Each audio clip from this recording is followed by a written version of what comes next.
Assalamualaikum warahmatullahi wabarakatuh. Perkenalkan, nama saya Daniel Arianda dengan NIM 2302121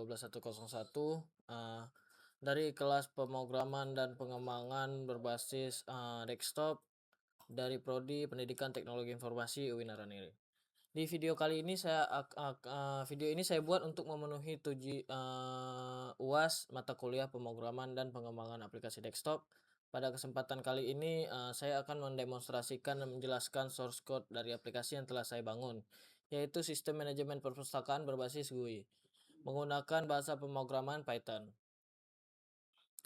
Jadi sebelum kita masuk ke source code-nya, saya ingin menunjukkan secara singkat cara kerja aplikasi ini yang sudah saya bangun. Saat pertama dijalankan, kita akan disambut oleh from login. Kita masukkan username yang sudah kita buat, admin, passwordnya admin 123. Setelah kita masukkan password, di sini akan muncul login berhasil dan langsung diarahkan ke menu dashboard utama. Pada sistem ini saya memiliki 3 menu utama, yaitu yang pertama adalah manajemen buku. Di sini adalah untuk mengelola, tambah, edit, hapus, dan cari data buku. Terus untuk menu yang kedua adalah untuk mengelola data peminjaman. Jadi pada manajemen anggota ini untuk mengelola data peminjamannya. Terus yang ketiga ada menu untuk peminjaman buku. Untuk mencatat transaksi peminjaman semua data, di sini sudah tersambung langsung ke database. Misalnya kita udah masukin judul buku, jadi udah kesambung di sini, nanti tinggal ada menu drop down diambil dari database-nya. Ini kita coba aja kita tambahkan buku. Contoh judul buku ini ada beberapa buku yang sudah saya tambahkan. Ini saya tambahkan lagi, belajar Python 3. Nulisnya saya buat nama saya aja. Tahun terbitnya 2026, stok bukunya ada 4. Sini kita bisa tambah buku dan keluar pop-up buku berhasil ditambahkan. Sama halnya seperti edit, kita bisa langsung update buku di sini. Kita pilih aja yang mana mau buku kita update. Misalnya ini langsung otomatis terisi karena kita menggunakan di database menggunakan ID, langsung dia muncul apa yang kita select. Misal kita ubah di sini belajar Python 4 dan stok bukunya 5. Kita update dan otomatis terupdate. Jadi untuk hapus juga sebenarnya sama juga, kita udah ada functionnya, jadi tinggal kita hapus. Untuk mencari, kita tinggal mencari pada form untuk cari buku. Kita coba cari keywordnya Python. Langsung kita cari belajar. Nah, ini keluar yang belajar aja. Kita tampilkan semua ini untuk menampilkan semua lagi. Nah, itu pada menu manajemen buku.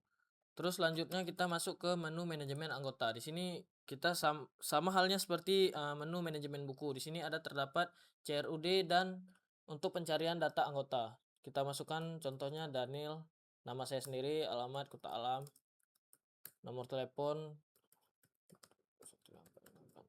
Nah, di sini sama halnya seperti di manajemen buku. Di sini kita tambahkan anggota. Jika berhasil maka keluar pop-up message box.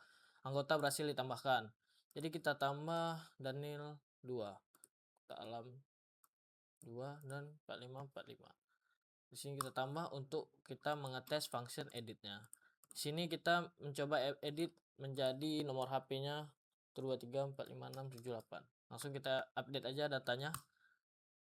Dan di sini keluar pop-up sama seperti kita tambahkan dan berhasil terupdate. Untuk hapus sama juga, tinggal kita hapus dan datanya terhapus. Untuk mencari data anggota sama seperti tadi, kita tinggal masukkan keyword apa yang mau kita cari, maka keluar ketika kita tekan cari dan bisa kita tampilkan semua lagi. Itu untuk menu manajemen anggota. Dan untuk menu peminjaman buku, di sini kita tinggal memilih buku apa. Pilih yang pertama, pilih anggota. Yang udah manajemen buku sudah kita daftar buku apa aja, anggota sudah kita daftarkan siapa saja. Jadi di sini tidak perlu menulis manual lagi, tinggal pilih dari menu drop down. Misal seperti yang pertama Daniel Arianda. Terus buku apa yang bakal dipinjam di sini? Misal belajar Python stok. Belajar Python stoknya 5. Terus di sini sudah ada otomatis tanggal hari ini dan 7 hari ke depan. 7 hari ke depan tuh tanggal berapa pengembaliannya? Sudah otomatis terisi di sini. Terus kita buat proses peminjamannya. Dan jika berhasil di sini keluar data peminjaman berhasil disimpan ke riwayat. Jadi di sini bakal keluar nama ID peminjam, nama anggota, judul buku, tanggal peminjaman tanggal berapa, dan tanggal kembali bukunya di tanggal berapa. Jadi untuk aplikasinya seperti ini. Selanjutnya kita akan masuk ke source code yang sudah saya buat. Oh, lupa, di sini saya ada menu logout. Ya, itu. Lanjut, kita masuk ke dalam source code-nya. Sekarang di bagian atas saya mengimpor beberapa library utama, yaitu Tinker untuk membangun antarmuka grafis GUI-nya. Kita pakai Tinker kan, dan SQLite 3 sebagai database yang saya gunakan. Aplikasi ini dibungkus dalam menggunakan konsep OOP di dalam kelas bernama library app ini. Jadi pada saat kelas dipanggil, fungsi pertama yang berjalan adalah init database. Fungsi ini sangat penting karena ini bertujuan membuat file database perpustakaan DB secara otomatis jika belum ada di dalamnya. Saya mengeksekusi query untuk membuat tabel user, buku, anggota, dan peminjaman. Saya juga menambahkan kode otomatis membuat akun admin, jadi bisa langsung kita login untuk mendemokannya. Jadi untuk membangun desain layarnya, saya menggunakan widget dari Tinker seperti label untuk teks, entry untuk kolom isian, dan button untuk tombol. Sebagai contoh fungsi pada proses login, saat tombol login ditekan, sistem akan mengambil teks dari from username dan passwordnya, lalu menjalankan query select ke table user. Jika data cocok, maka sistem akan memanggil function buka dashboard ini. Jika tidak, muncul notifikasi dari message box bahwa data atau password salah keluar seperti ini. Jadi tidak akan ke buka dashboard. Jika berhasil, maka lanjut ke function buka dashboard. Selanjutnya untuk fitur manajemen buku dan anggota, kedua menu ini menggunakan logika CRUD, create, read, update, delete yang serupa. Untuk menampilkan data dari database ke layar, saya menggunakan komponen review dari Tinker yang bentuknya seperti tabel. Fungsi di tampil buku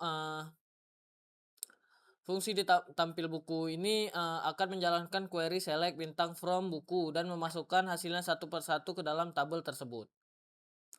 Kemudian untuk memanipulasi datanya, tambah data di fungsi tambah buku, saya mengambil inputan user dan mengeksekusinya SQL insert into. Untuk update data, jika baris di tabel diklik, form akan terisi otomatis. Function edit buku menggunakan SQL update berdasarkan ID buku. Terus untuk hapus buku menggunakan SQL delete untuk menghapus baris yang dipilih. Di sini saya juga menambahkan fungsi cari buku untuk memanfaatkan fungsi cari buku yang memanfaatkan like pada database untuk mencari nama buku secara spesifik. Nah, terus kita lanjut ke bagian terakhir, yaitu bagian yang menjadi core logika dari aplikasi ini ada di menu peminjaman buku.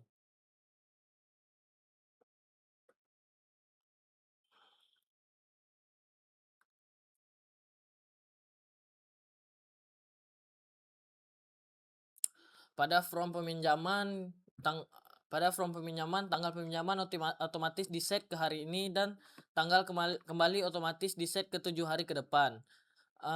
Menggunakan library datetime, user tinggal memilih anggota dan buku lewat combox atau drop down yang tadi seperti saya jelaskan, yang datanya juga ditarik langsung dari database.